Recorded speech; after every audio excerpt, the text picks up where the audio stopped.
Tammy Daybell. Her last day that she was alive was just a normal day in her life.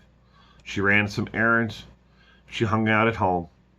She was just a normal woman who loved to read and probably spent the last half of her evening reading like she normally did, according to her daughter, Emma. She loved to read, and the gift of language and literature was something that Tammy always looked forward to and wanted to share with the world. And now we have a nonprofit organization that has been set up in her name to help literacy for children. And this is important to remember, that Tammy was someone who didn't deserve what happened to her.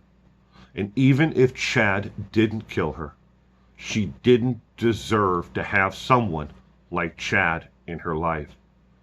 So today, we're taking a look at the tragic events around the discovery of Tammy being deceased that day. First, Chad says he woke up at 6 a.m. and found his wife in bed next to him, deceased. He mentioned nothing to the officers who arrived that day and the EMTs about rigor mortis setting in or anything out of the ordinary about her body other than she didn't get up that morning like she normally did, and he went in to check on her and she was dead. That is Chad's version of what happened. Emma says later on that when she got there that day, she found her mother on the floor, deceased. That when she looked at her mother's body, she could see blood coming from her mouth along with foam. Foam that may have had a pink tint to it.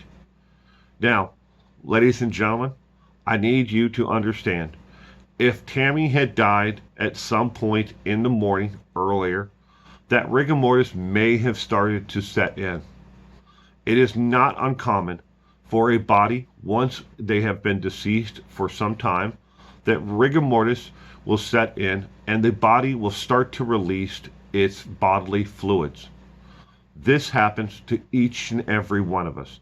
None of us will ever escape that event. It happens to everyone. Everybody goes through this same process.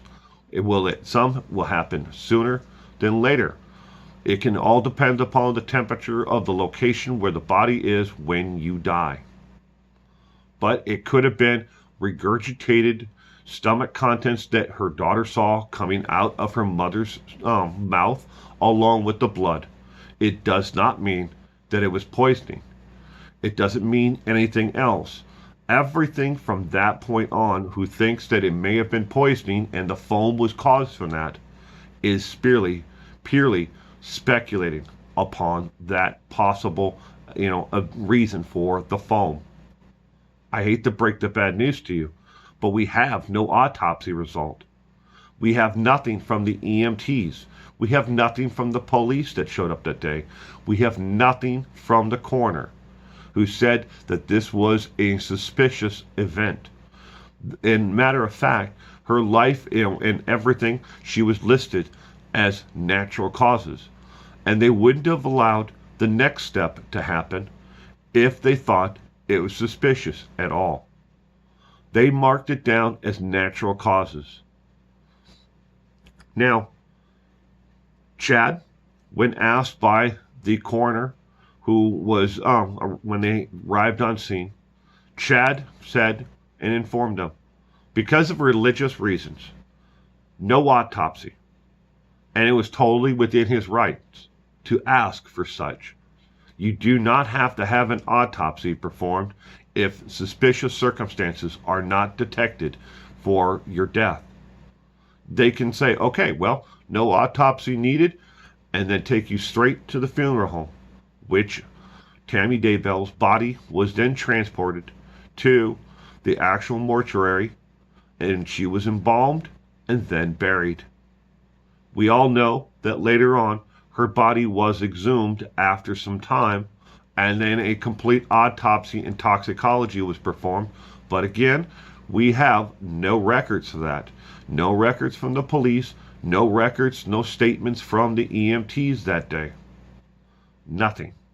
Nothing to go by except for what Emma said and what Chad had to say.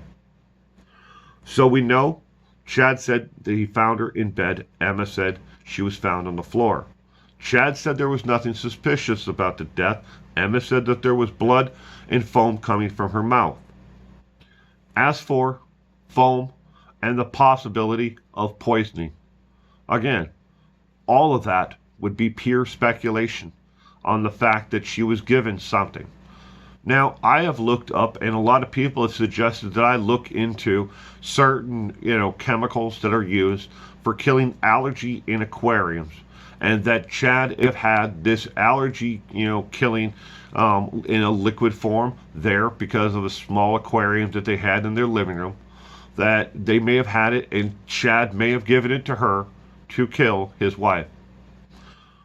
From what I've read about the actual chemical and its MSD, which is the materials safety data sheet, everything that I can find from it, from accidental poisoning, is that if she was given this, if she would have to have been given it in such a large dose and quickly that it would cause death. That a small dosage would not cause death. It would make her violently sick. And you can't put it in a gel cap because it would dissolve the gel cap even if it was in crystal form. It would dissolve the gel cap because it would interact with it because of the way that the chemicals would react with the actual gelatin itself. It cannot be put in food because it would be tasted and it would automatically make you violently ill the moment you took it in. Could he have put it in something and then put it down her throat while she was asleep? Well, I guess anything is really possible, but we don't know that, and it'd be speculation because we don't have the autopsy report. Why do we not have the autopsy report? Does that scream of suspicious death because they haven't released the autopsy report? The following may upset a lot of people across the United States. When it comes to an autopsy results, if you die underneath suspicious circumstances or anything else, suicide, murder, it is up to the court when you get the autopsy results. Now, Tammy's death was listed as natural causes. Nothing suspicious was noted or anything else, otherwise they wouldn't have allowed Tammy to go to the mortuary, be embalmed, and then be put into the ground. We know that. But that's the way it was until the court got involved. The moment the court got involved and got a court order to have her body exhumed and then have an autopsy done, at that point, it became a legal issue, and they don't have to give an autopsy result right away to Emma, to Chad, or to anybody else who may have been around her, who may have been suspicious of, or had in any way aided in the actual death of this individual. That's the law. I hate to break it to you any other way. But in a lot of jurisdictions across the United States, even then, it's up to the coroner and to the courts if they release the autopsy results to you and your family. They don't have to. If they do an autopsy, it's up to them to release it, and you have to request it. They don't just come to you and say, here you go, or mail you one in the mail. It's up to them, and you must request it. Formally request it. So that is what we looked at today, around the final events of Tammy's life. But let's not forget who Tammy was. She was a good Christian lady. She cared about her family. She cared about her community. She cared immensely about literature and making sure that access to literature would be there for everyone, from every social and economic level around her in her state and in her community. She wanted those who wanted to read, she wanted to give them access, to make it even easier, setting up a mobile library to make sure it was stocked, to hand out free books, during the summer. She participated in events where they, rewarded children for reading over the summer vacation and winter breaks. This is who Tammy was. She was a good person. She didn't deserve to have someone like Chad in her life. Chad is an evil, evil man who was carrying on an affair with Lori Vallow while he was married to Tammy. Tammy, even if she didn't know about it, didn't deserve this. And let's not forget that Tammy is one of the many innocent victims in all of this. She didn't deserve to die. Tammy, even if he didn't do it, he killed her one way or another. He killed her spirit if she knew about it.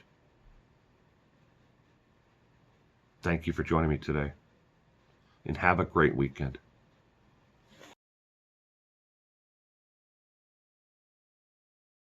Well, that's the end of the video. I hope you enjoyed it. If you did, I would really appreciate it if you'd give this a thumbs up, and let YouTube and the algorithm know that you enjoyed this content.